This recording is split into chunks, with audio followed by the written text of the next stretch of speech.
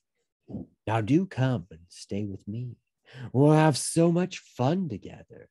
There are things to fill and things to empty, things to take away and things to bring back, things to pick up and things to put down.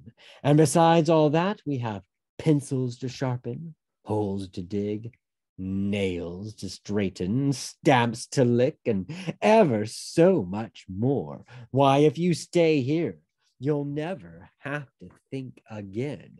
And with a little practice, you can become a monster of habit too. They were all transfixed by the trivium's soothing voice, but just as he was about to clutch them in his well-manicured fingers, a voice cried out, "Run, run!" Milo, who thought it was Talk, turned suddenly and dashed up the trail. "Run, run!" it shouted again, and this time Talk thought it was Milo and quickly followed him. "Run, run!" it urged once more, and now the humbug, not caring who said it, ran desperately after his two friends and the terrible trivium close behind. This way, the voice called again. They turned in its direction and scrambled up the difficult, slippery rocks, sliding back at each step almost as far as they'd gone forward. With great effort and many helping paws from Talk, they reached the top of the ridge at last, but only 2 steps ahead of the furious trivium.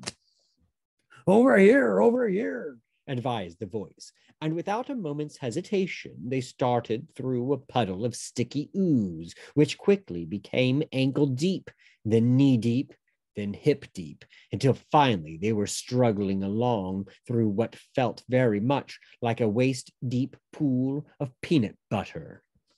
The trivium, who had discovered a mound of pebbles which needed counting, followed no more, but stood at the edge shaking his fist, shouting horrible threats and promising to rouse every demon in the mountains.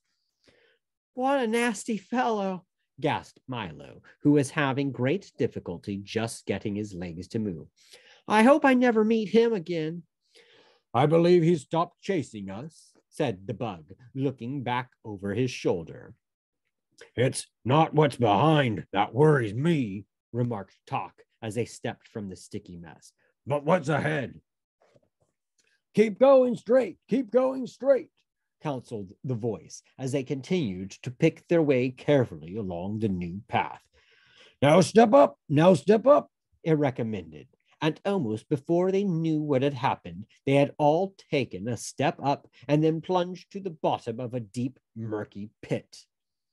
"But he said up," Milo complained bitterly from where he lay sprawling. "Well, I hope you didn't expect to get anywhere by listening to me," said the voice gleefully. "We'll never get out of here," the humbug moaned, looking at the steep, smooth sides of the pit. "That is quite an accurate evaluation of the situation," said the voice coldly. "Then why did you help us at all?" shouted Milo angrily. "Oh, I'd do as much for anybody," he replied. "Bad advice is my specialty, for as you can plainly see, I'm the long-nosed, green-eyed, curly-haired, wide-mouthed, thick-necked, broad-shouldered, round-bodied, short-armed, bow-legged, big-footed monster, and if I do say so myself, one of the most frightening fiends in this whole wild wilderness. With me here, you wouldn't dare try to escape." And with that, he shuffled to the edge of the pit and leered down at his helpless prisoners.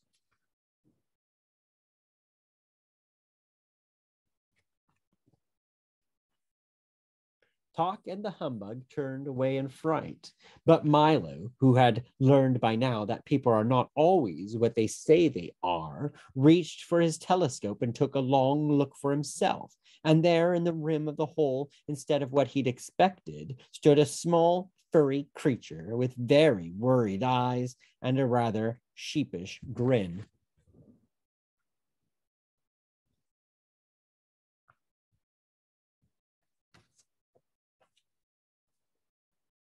Why, you're not a long-nosed, green-eyed, curly-haired, wide-mouthed, thick-necked, broad-shouldered, round-bodied, short-armed, bow-legged, or big-footed.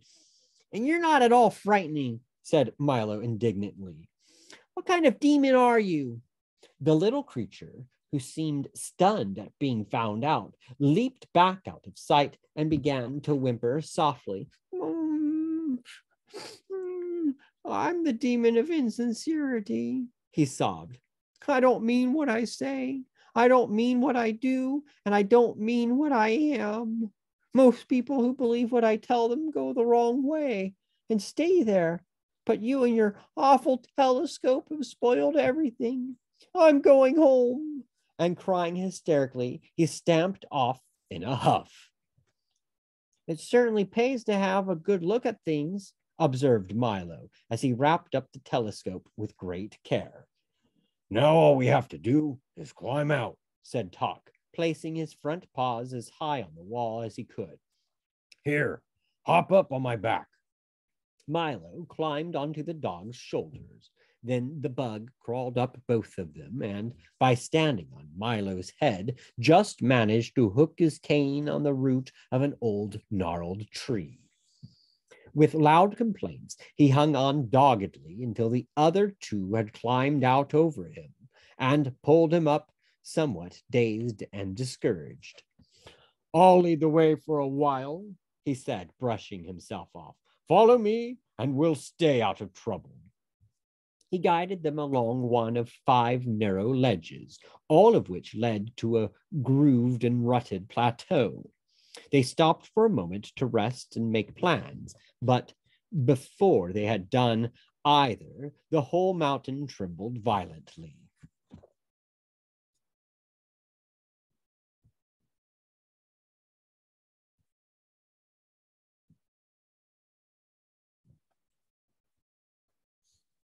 And, with a sudden lurch, rose high into the air, carrying them along with it. For quite accidentally, they had stepped into the calloused hand of the gelatinous giant. And what have we here? He roared, looking curiously at the tiny figures huddled in his palm and licking his lips.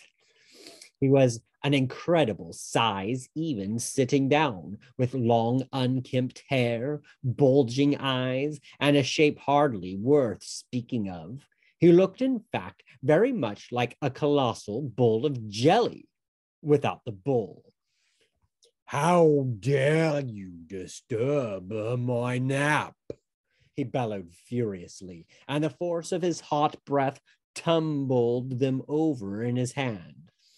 We're terribly sorry, said Milo meekly when he'd untangled himself. But you look just like part of the mountain. Naturally, the giant replied in a more normal voice. But even this was like an explosion. I have no shape of my own, so I try to be just like whatever I'm near. In the mountains, I'm a lofty peak. On the beach, a broad sandbar. In the forest, a towering oak. And sometimes in the city, I'm a very handsome 12-story apartment house.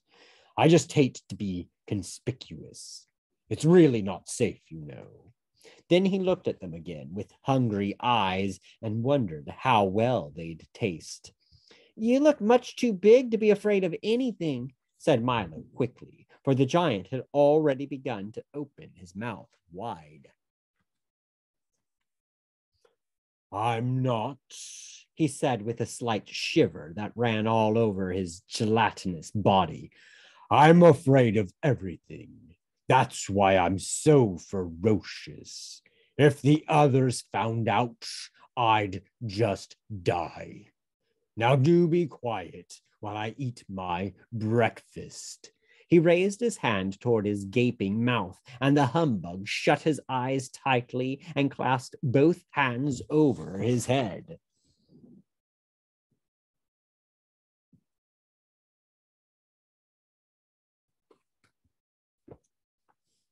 Then aren't you really a fearful demon? Milo asked desperately, on the on the assumption that the giant had been brought up well enough not to talk with a mouthful. Well, approximately, yes, he replied, lowering his arm to the vast relief of the bug. That is, comparatively, no. What I mean is, relatively, maybe. In other words, roughly, perhaps. What does everyone else think? There, you see, he said peevishly. I'm even afraid to make a positive statement. So please stop asking questions before I lose my appetite altogether. Then he raised his arm again and prepared to swallow the three of them in one gulp. Why don't you help us rescue Rhyme and Reason? Then maybe things will get better, shouted Milo again. This time almost too late, for in another instant they would have all been gone. Oh, I wouldn't do that, said the giant thoughtfully, lowering his arm once more. I mean, why not leave well enough alone? That is, it'll never work. I wouldn't take a chance.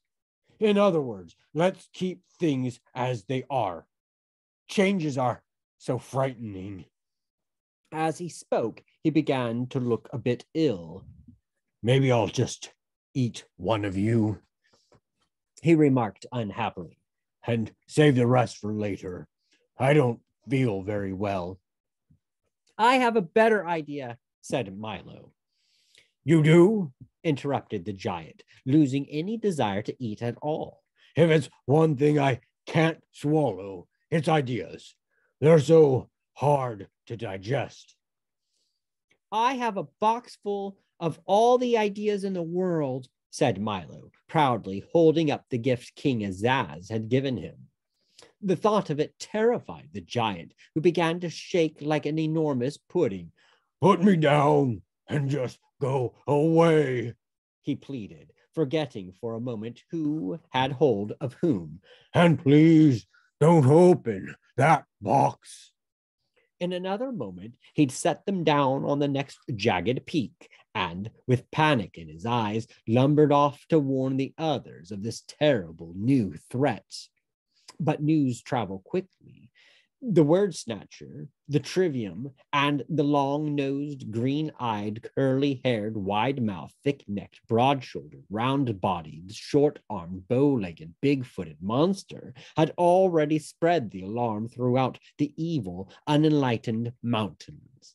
And out the demons came from every cave and crevice, through every fissure and crack, from under the rocks and up from the mud, stomping and shuffling, slithering and sliding through the murky shadows, and all had only one thought in mind: destroy the intruders and protect ignorance.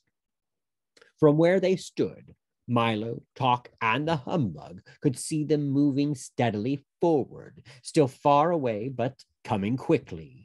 On all sides, the cliffs were alive with this evil collection of crawling, looming, creeping, lurching shapes. Some could be seen plainly, others were but dim silhouettes, and yet still more, only now beginning to stir from their foul places, would be along much sooner than they were wanted. We'd better hurry, barked Talk, or they're sure to catch us. And he started up the trail again. Milo took one deep breath and did the same, and the bug, now that he knew what lay behind, ran ahead with renewed enthusiasm.